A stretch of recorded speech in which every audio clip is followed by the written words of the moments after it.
The Warriors are ready to strike. A new report states the Warriors are among the favorites to land Kevin Durant this offseason. Yes, we're doing this again. We even have a leaked proposed trade that's pretty shocking. So in today's video, I'll break down the details from the new report and analyze how Kevin Durant would fit into this team and his impact on their record and how he changes their championship hopes for next year. Plus, I have an update on Moses Moody for tonight's must-win play-in game against the Grizzlies. So welcome to Warriors Digest. Lots to get into, and thank you for all of you who subscribe. Less than 30% of you who watch these videos on a daily basis are subscribed. So hit that button right now. It really helps the channel.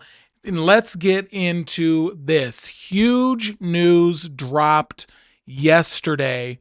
This was the report. Suns reportedly listening to trade offers for Kevin Durant in the offseason, will work with him to find his next team. Now, if you remember, we already went through this at the trade deadline. The Warriors heavily linked to Kevin Durant. Apparently, he had shot down the trade, saying that he didn't want to come to the Warriors. Then he later just said that he didn't want to move. Then we got reports that actually, it was Bradley Beal who messed up the trade because Bradley Beal has a no-trade clause, and he didn't want to accept a third team involved in the deal and get spun off somewhere else. Regardless, the rumors were heavy all trade deadline. Didn't happen. Probably the best thing that could have happened to the Warriors was that trade didn't go down. The Warriors ended up making the move for Jimmy Butler, but now the Suns' season is over, didn't make the play-ins, they fired their coach, and now you're going to get all of the rumor. I mean, I already made a video yesterday about how the Warriors may be potentially looking at Bradley Beal in the buyout market. Now we have this Kevin Durant drama again. And so, of course, you know when this comes up, Vegas has to get involved, and this got the whole internet talking. The Rockets apparently are Vegas's favorite to land Kevin Durant when he is eventually traded here. The Warriors, number 2 most likely landing destination at plus 325 odds there. So what do you think? You tell me right now in the comments, do you want Kevin Durant back on this Warriors team? What would this even look like? Here was the report then from Shams, which just adds a whole nother level of credibility to this. He wrote a story yesterday for ESPN.com on the Suns firing coach Mike Budenholzer after their failed season with the highest payroll in NBA history.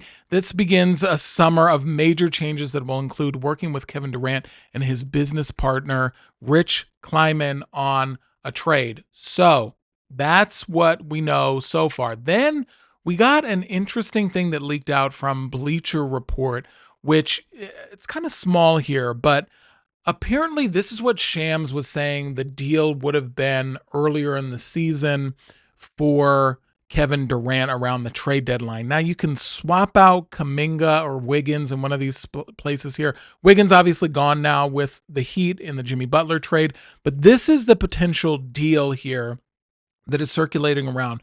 The Warriors would get Kevin Durant in exchange for Draymond Green, Jonathan Kuminga, and Buddy Hield, plus a 2026 first-round pick and a 2028 first-round pick there as well. So does this actually make the Warriors a better team if this goes down? Well, I ran the simulation here on this trade to see what it looked like. As you can see, the salaries don't necessarily match up because when I'm running this simulation here, we're looking at Jonathan Kuminga on a sign and trade scenario, not knowing exactly what he's going to be getting, if he's going to be getting the max dollars that he wants. Apparently, he was wanting $35 million a year in his next deal. The Warriors were reportedly willing to go anywhere between 20 and 30 for that. But so it's not the perfect deal, but I want you to key in on something here. The simulations in the upper left-hand corner there under Durant, doing this deal actually makes the Warriors a worse team by 4 wins, and it leverages and mortgages the future as well to get back a 36-year-old Kevin Durant, who will be 37 next year and who flamed out awfully in the this Suns team was terrible. They won 36 games. Durant struggled to stay on the court. I think he played about 60 games, but then you've also got this guy who can't stay healthy for an entire season. So you're taking a huge gamble there. and getting rid of Draymond, who is the heartbeat of your defense, probably your defensive player of the year. I'm already saying this is not a good deal. Now, I would like to get something in return for Kuminga. I don't want to just see him walk. So I like the idea of a sign and trade with Kuminga, but I don't know if Durant. What do we do? The other thing here, we're trading away Draymond Green, who is 6'6", playing center, our only real center option that Steve Kerr seems comfortable playing. Yes, we have Quinten Post, nowhere near the defender that that Draymond is. Again, we get smaller. Despite adding a 7-footer, we get a 7-footer who plays like he's, 6'7", 6'8", not a true 7-footer rim protector center type player there. You're getting Kevin Durant and is basically a small forward, plays like a guard almost here. You're losing size. Again, not on paper, but you're still losing size. You're losing somebody who can play center.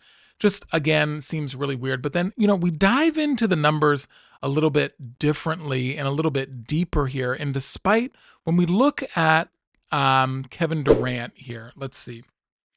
26 points a game, 6 boards, 4 assists, a block a game, which he can still, add some defensively. 3 turnovers a game. I mean, that's to be expected. He's got the ball in his hands a lot. But my God, this is where Kevin Durant, easy money sniper, 52, basically 53% from the field, 43% on his threes. He obviously adds so much. He's one of the best 10, 15 players of all time. He obviously adds a lot to the team, but I just don't think that this is exactly the direction that we want to go in right now. Although I will say, when you look at the net rating, when you take the offensive and the defensive ratings and you come out with the net, the Warriors over this season that just wrapped up, their net rating was roughly 3.5, which got them 48 wins. Now, all of the simulations and projections that I ran and all the numbers, analyzing everything, shows that with Durant, their defense is going to get worse slightly, not as big as you thought, but the offensive improvement, it should more than compensate. Their offensive rating improves by 4 points. Defensive rating worsens by about 2. The net rating could be around 5 or 6. That may not sound a lot, going from 3.3 to 5 or 6, but the level of net rating, this is like a 5 or 6 that's typically only seen in teams that win 55 plus games. So off the bat there, at least the numbers on paper show that this should be an improved team, but I don't want to deal with Kevin Durant. Do we not remember what this was like when the end came and his feud with Draymond came? Now, granted, in this trade, you'd be getting rid of Draymond, so theoretically, you'd be getting rid of the issues in the locker room there. Guys, everywhere Kevin Durant has gone, drama has followed. This has been really nice to not have the drama at the same level here. We have Jimmy Butler and Draymond Green, and we managed to just fly under the radar since February. I mean, we were on people's radar because we were winning so much, but drama-wise, nothing. You add Kevin Durant to this team, you've got drama every single day. And then the clock just starts ticking of when he's going to be upset, when he's going to want out. I want to remind you that most of the teams that have won championships recently have done this with homegrown talent. We don't need to be going out, and that includes the Warriors. They won half of their titles, 2 of the 4, without Kevin Durant, and they can do it again. I'm just not sold that a 37-year-old Durant is going to be exactly what gets us to the next level. And if that means giving up 2 first-round picks, our salary cap is a mess. I'm just not into that. I don't think it's a good idea, but you tell me what you think, if this is a good idea or not. I vote out. But, Kevin Durant could really help in this matchup that we have coming up against the Grizzlies. We haven't even talked about that. We are in the play-in game. Tonight is the play-in. And we did just get this tweet coming out from Anthony Slater here that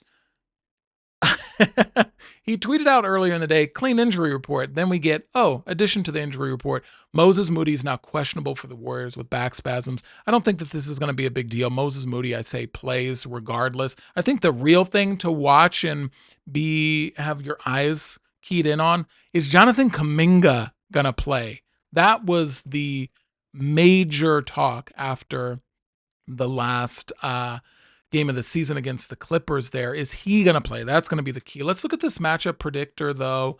And first of all, taking a look at the matchups over the season, the Warriors 3-1 over them. They got the impressive win just at the beginning of this month in April in Memphis. I feel very strongly the Warriors are going to win this. Let's just not let Zach Edey roll all over us like we saw the center in the. So let's take a look at the matchups here over the past season. Warriors 3-1 on the Grizzlies this year, and that includes 3 of those games were without Jimmy Butler. The last one that they did play with Jimmy Butler, it's a super exciting game. That was a great game in Memphis. Warriors get the 134-125 win. Steph had 52 points in that matchup.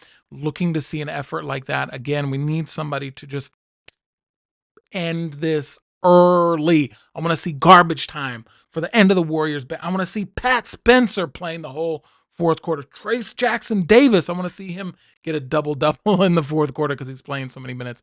Let's put this away early. Thankfully, the matchup predictor from ESPN is on our side, giving us a 61% chance of winning this, even if Moody is out for the game. So you tell me what your thoughts are. First off, on the news that Kevin Durant could be coming back to the Warriors. What do you think? Does this guarantee a championship for next year if this were to go down? Is it worth it? I say no, especially if you're giving up Draymond. I do say get Kuminga out on a sign and trade. Also, what are your thoughts for the matchup tonight? I mean, this is going to be huge. It's going to determine where we're going to be in the playoff seeding here. 0-3 in playing games. Just remember that. But tonight is the night we end the drought. Tonight is the night we end the drought. Tonight is the night we end the drought. All right, I'm going to head out. I'm clearly delusional. I'll talk to y'all later. Bye. Peace.